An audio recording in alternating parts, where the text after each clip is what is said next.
Hello and welcome to Maximity's next 2-Minute Tuesday. My name is Bronya and this video is about if statements. In Excel, you may want an answer that depends on a certain condition. I have a spreadsheet of exam scores and I'd like to quickly calculate whether or not they've passed depending on if the score is higher than 70. To do this, we're going to use an if statement. First, I'm going to type pass or fail into cell C1. Then I'm going to select cell C2 and click on Insert Function. In the Selector function list, click on If and then press OK. The first box is for the logical test. This is the condition that we want to check the score against.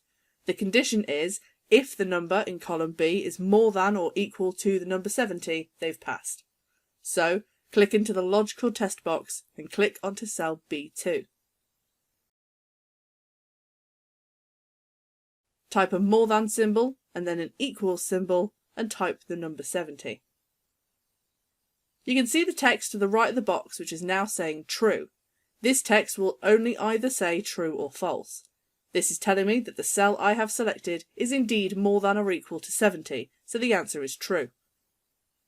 The next two fields are the values to show if the logical test is either true or false. If the logical test shows as true, we want the cell to say pass. In the value if true box, type pass. If the logical test shows as false, we want the cell to say fail. In the value if false box, type fail. Then click OK. When we go back, we can see that the table's been filled in automatically and we can easily see who has passed and failed the test.